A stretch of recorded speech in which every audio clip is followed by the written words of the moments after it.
Bismillahirrahmanirrahim. Assalamualaikum warahmatullahi wabarakatuh. Kami dari kelompok 3 akan mempresentasikan tugas agama Bu Yahya. Kami dari kelas 9B ingin memperkenalkan diri. Nama saya Ruiza Regin Santoso. Nama saya Nada Fitria Berliana. Nama saya Najwa Cahyara Firdi. Nama saya Naufal Raihan. Saya Priscilia Laura. Nama saya Syukur Sardi. Nama saya Fatwa Falain Adam Talib. Mempresentasikan bab 12 yaitu menulis tradisi di Nusantara. Nah, ada beberapa hal yang akan dibahas yaitu Nusantara, yang kedua tradisi Nusantara sebelum Islam, yang ketiga tradisi Nusantara setelah Islam masuk ke Indonesia, yang keempat seni budaya Nusantara yang mendapat pengaruh ajaran dari Islam, yang kelima melestarikan tradisi di Nusantara. Oke, yang kita masuk pembahasan pertama yaitu kenapa tradisi Islam di Nusantara. Nah, ini karena pengaruh Islam dalam kebudayaan Nusantara itu telah berlangsung sejak beberapa abad yang lampau.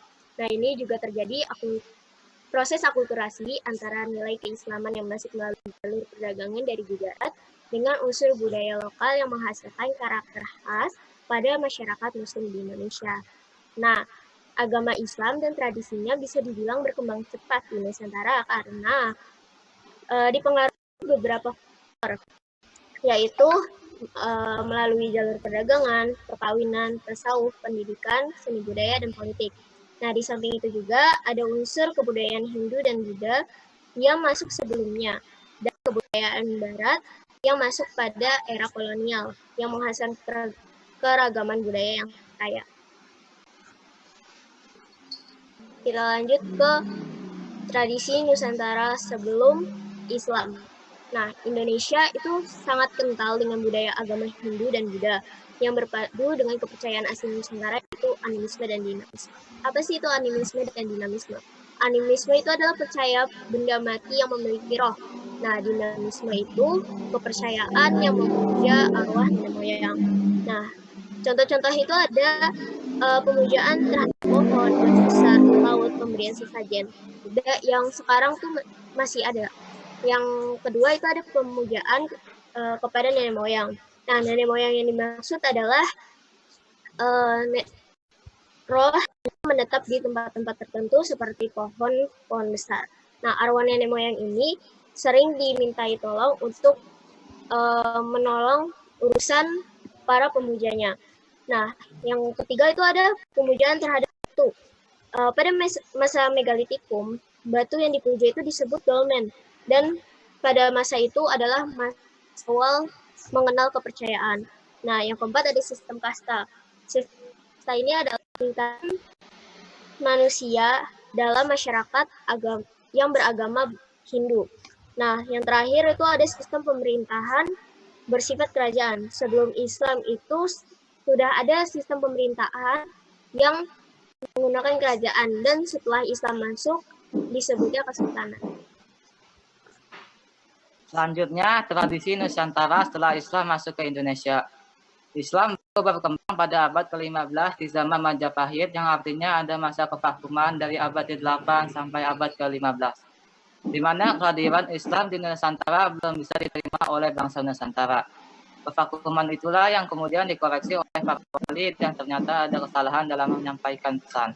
Adapun ciri utama dari Islam Nusantara, yang pertama tawasud. Tawasud itu memiliki sikap tengah atau memiliki sikap di antara dua sikap, seperti tidak terlalu keras ataupun tidak terlalu bebas. Yang kedua rahmah. Rahmah memiliki makna yang berarti pengasih dan kasih sayang. Yang ketiga anti radikal. Yang keempat inklusif. Inklusif itu memposisikan diri kepada posisi yang sama, atau dengan kata lain mengajak orang atau mengikut sertakan orang. Yang kelima itu toleran. Toleran artinya menghargai pendapat atau menghormati penganut agama lain.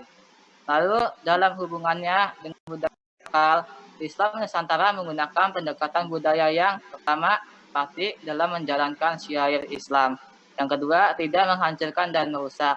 Yang ketiga, tidak membasmi budaya asli. Yang keempat, merangkul. Yang kelima, menghormati. Yang keenam, memelihara. Yang terakhir, melestarikan budaya lokal.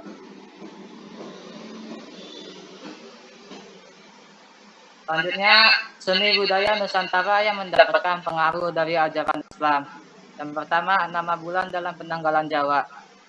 Masuknya Islam ke dalam Indonesia membawa pengaruh dalam sistem penanggalan Jawa. Islam menggunakan kalender hijrah yang berpatokan pada perputaran bulan. Bentuk akulturasi antara penanggalan Islam dan penanggalan Jawa pada penamaan bulan. Nah, di sini di pojok bawah kalian terdapat sebuah tabel yang berisi penanggalan Jawa dan penanggalan Islam. 2. Seni bangunan masjid. Wujud akulturasi dalam bangunan masjid terlihat pada bentuk bangunan, menara, dan letak masjid.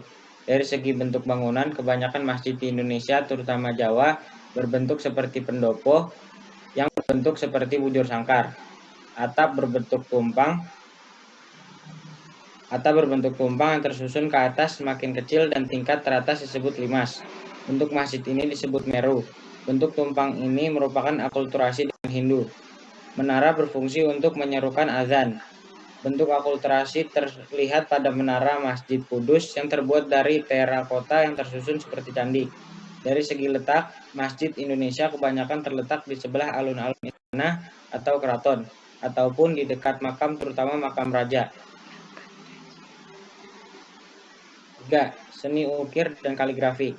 Seni ukir yang dimaksud adalah seni ukir hias untuk hiasan masjid, bangunan makam di Jirot, nisan, cungkup, dan tiang cungkup. Seni ukir hias berupa dedaunan, motif bunga, bukti-bukti karang, panorama alam, dan ukiran kaligrafi.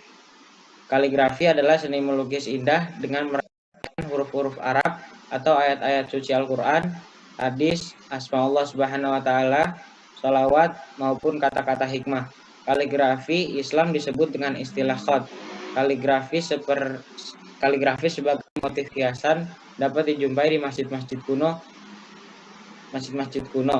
Ukiran yang terdapat pada masjid di Jepara dan sekitarnya. Seni tari. Di Indonesia terdapat beberapa tarian berkaitan dengan bacaan sholawat. Misalnya tari zipin. Tari zipin adalah sebuah tarian yang mengiringi musik qasidah dan gambus. Musik pengiringnya berirama padang pasir atau daerah Timur Tengah. Tari saman atau seudati. Seudati berasal dari kata syaidati yang berarti permainan orang-orang besar. Disebut sebagai tari saman karena awalnya permainan ini dimainkan oleh 8 orang. Dan dalam bahasa Arab, saman artinya 8. Dalam tari seudati, para penari menyanyikan lagu tertentu berupa sholawat. 5. Ada seni musik.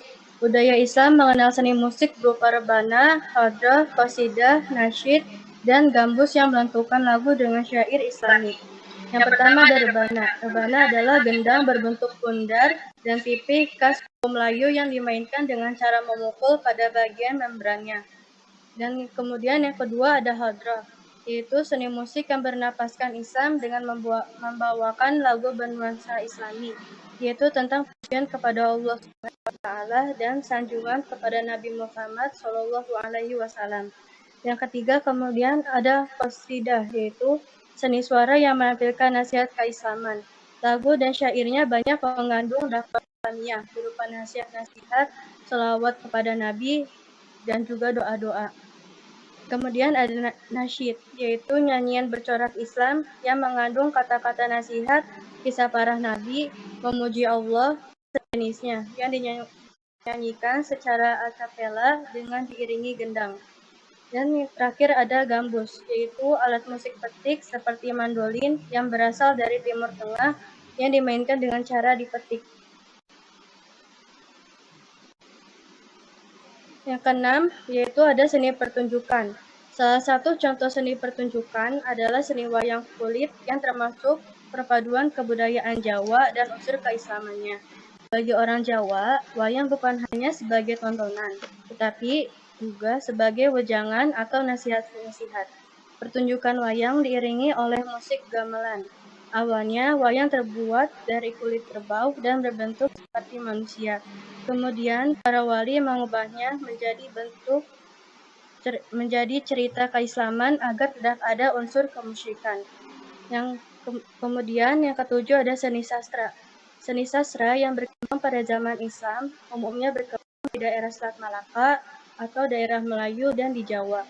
Perkembangan sastra di zaman Madia terpengaruh dari sastra Islam dan Persia, serta unsur sastra yang sebelumnya. Sehingga terjadilah akulturasi antara sastra Islam dengan sastra zaman pra-Islam. Bentuk akulturasi seni sastra budaya Islam dengan budaya pra-Islam yang antara lain yaitu yang pertama ada babat, hikayat, dan suluk.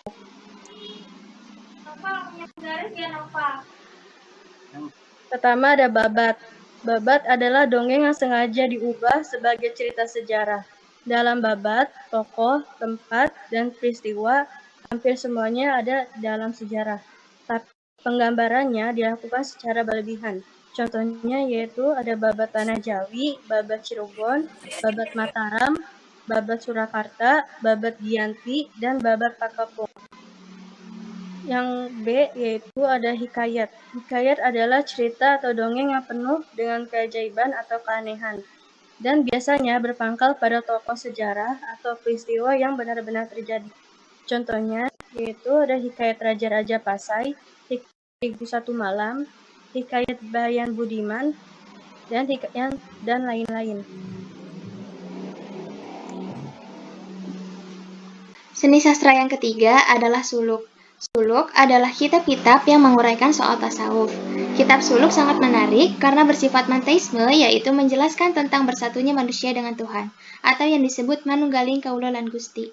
Terdapat beberapa pujangga kerajaan dan para wali yang menghasilkan suluk. Di antaranya, yang pertama adalah Sunan Bonang yang mengembangkan ilmu suluk dalam bentuk puisi yang dibukukan dalam kitab Bonang. Yang kedua adalah Hamzah Fansuri yang menghasilkan puisi yang bernafaskan keislaman. Contohnya adalah syair perahu dan syair dagang. Yang ketiga adalah Syekh Yusuf, yaitu seorang ulama Makassar yang diangkat menjadi pujangga di Kerajaan Banten. Beliau menulis beberapa buku tentang tasawuf. Berikut contoh dari salah satu suluk, yaitu Suluk Sunan Kudus dan Suluk Sunan Bonang. Seni budaya yang ke-8 adalah kesenian debus. Debus dikenal sebagai kesenian asli masyarakat Banten yang bermula sejak abad ke-16 pada masa pemerintahan Sultan Maulana Hasanuddin. Yang kemudian, kesenian debus ini dikenal menjadi salah satu cara penyebaran agama Islam. Debus sendiri adalah seni bela diri yang dilakukan untuk memupuk rasa percaya diri dalam menghadapi musuh. Tetapi, debus ini bukanlah seni bela diri biasa. Dalam kesenian debus dipertunjukkan aksi kekebalan tubuh terhadap benda-benda tajam, seperti mengiris bagian anggota tubuh dengan benda tajam, memakan api, menusukkan jarum ke anggota tubuh tanpa mengeluarkan darah, dan lain sebagainya.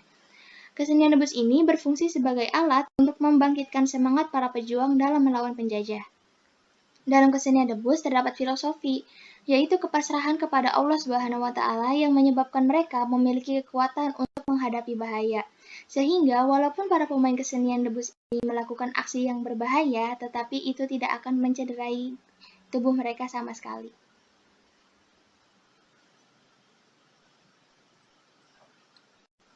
Selanjutnya adalah melestarikan tradisi Islam di Nusantara. Seperti yang kita ketahui, tradisi adalah kebiasaan atau adat istiadat yang dilakukan secara turun-temurun oleh masyarakat. Sebelum Islam masuk ke Nusantara, masyarakat Nusantara telah mengenal berbagai kepercayaan dan memiliki beragam tradisi. Akhirnya, setelah Islam masuk ke Nusantara, muncullah berbagai tradisi Islam sebagai hasil dari akulturasi antara Islam dengan budaya lokal yang sudah ada. Oleh karena itu, di Nusantara terdapat berbagai jenis tradisi Islam. Salah satunya yang pertama adalah halal bihalal. Halal bihalal adalah tradisi yang dilakukan pada bulan Syawal dengan saling bermaaf-maafan. Karena pada bulan Ramadan, umat muslim melakukan ibadah puasa selama sebulan penuh. Setelah itu Allah akan memaafkan seluruh dosa hambanya. Tetapi dosa kepada sesama manusia tidak akan diampuni jika kita tidak dimaafkan oleh orang yang bersangkutan. Oleh karena itu, diadakan tradisi halal bihalal agar kita bisa saling bermaafan. Tentu halal bihalal ini sangat erat kaitannya dengan Hari Raya Idul Fitri.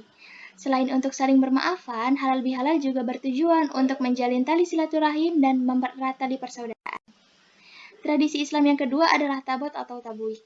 Tabot atau tabuik adalah upacara tradisional masyarakat Bengkulu dan Padang yang dilakukan untuk mengenang kematian Hasan dan Hussein bin Ali bin Abi Thalib, yaitu cucu Nabi Muhammad SAW yang gugur dalam peperangan di Karbala, Irak pada tanggal 10 Muharram 61 Hijriah atau tahun 681 Masehi.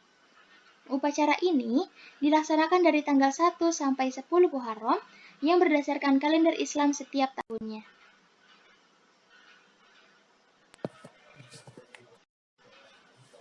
Tiga, kupatan atau bakdo kupat.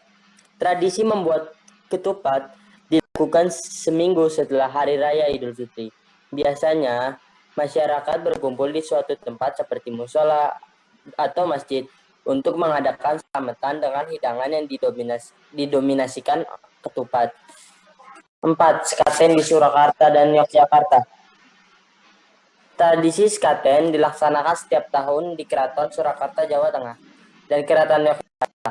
Tradisi ini dilaksanakan sebagai wujud mengenang tanah Jawa. Peringatan yang lazim dinamai Maulid Nabi oleh para wali disebut sekaten, yang berasal dari syahadatain atau 2 kalimat syahadat. Dalam upacara sekaten disuguhkan gamelan pusaka peninggalan dinasti Majapahit yang telah dibawa ke Demak. Kelima, gerebek. Gerebek adalah tradisi untuk mengiringi para raja atau pembesar kerajaan. Gerebek di Yogyakarta diselenggarakan 3 kali dalam setahun. Tahapan acara gerebek yaitu pertama, gerebek pasca Syawal. 1 Syawal bertujuan untuk menghormati bulan Ramadan. Kedua, gerebek besar. Dilaksanakan 10 Zulhijjah bertujuan untuk merayakan Hari Raya Kurban. Ketiga, gerebek Maulid. Dilaksanakan 12 Rabiul Awal bertujuan untuk memperingati Hari Maulid Nabi Muhammad SAW.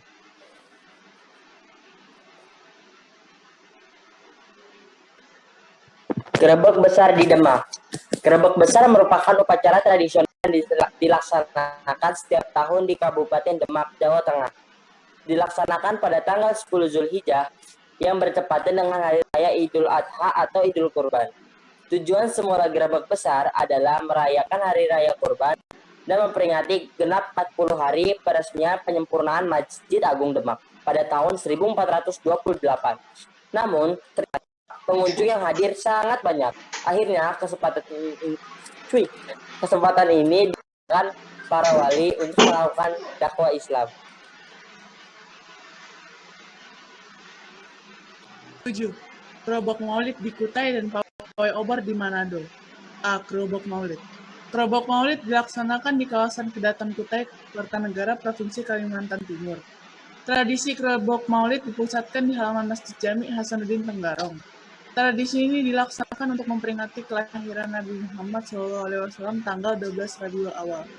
Seperti namanya, kerobok dalam bahasa Kutai artinya adalah berkerumun. Jadi pada acara itu orang-orang berkerumun merayakan kelahiran Nabi Muhammad SAW pada tanggal 12 Rabiul Awal. B. Pawai obor. Pawai obor dilaksanakan di Kota Manado, Sulawesi Utara. Pawai obor dilaksanakan untuk memperingati Maulid Nabi Muhammad SAW. Ribuan warga Muslim menggelar pawai obor yang membuat jalan di Kota Manado terang. Simbol penerangan itu bermakna bahwa kelahiran Nabi Muhammad SAW membawa ajaran yang menjadi cahaya penerang iman.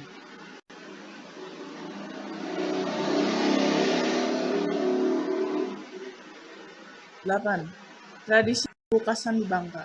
Tradisi Rabu Kasan dilaksanakan di Kabupaten Bangka setiap tahun pada hari Rabu terakhir bulan Safar. Tradisi ini dilakukan untuk memohon kepada Allah SWT terjauhkan dari bala, musibah, dan bencana. Di Kabupaten Bangka, tradisi ini dipusatkan di Desa Air Anyar, Kecamatan Merawang. Tradisi Rabu Kasan sendiri banyak diikuti oleh keluarga-keluarga dengan diawali dengan mengambil air wafak dan juga membuka ketupat. 9. Dugderan di Semarang. Tradisi dugderan adalah tradisi khas yang dilakukan oleh masyarakat Semarang, Jawa Tengah. Tradisi dukderan dilakukan untuk menyambut datangnya bulan puasa. Dukderan biasanya dilakukan dengan pemberangkatan peserta karnaval dari Balai Kota Semarang. Ritual dukderan dilaksanakan setelah salat asar yang diawali dengan musyawarah untuk menentukan awal bulan Ramadan yang diikuti oleh para ulama. Dukderan dalam bahasa duk yang diartikan beduk dan derai Semarang sangatlah ramai dengan suara beduk dan juga petasan. 10. Budaya tumpang. Tumpang adalah cara penyajian nasi beserta pauknya dalam bentuk kerucut. Nasi tumpang umumnya berupa nasi kuning atau nasi uduk. Tumpang biasa disajikan di atas tampah atau wadah tradisional dan dialasi daun pisang. Ada tradisi tidak tertulis yang menganjurkan bahwa pucuk dari kerucut tumpang dihidangkan pada orang yang dibawakan dari orang-orang yang hadirkan hormat pada orang tersebut. Biasanya digunakan untuk acara syukuran seperti peringatan Maulid Nabi, hari pernikahan, hari nunjuban, dan sebagainya.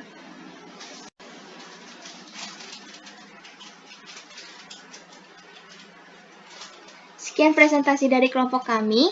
Apabila ada kesalahan kata atau ada penjelasan yang kurang jelas, kami mohon maaf sebesar-besarnya.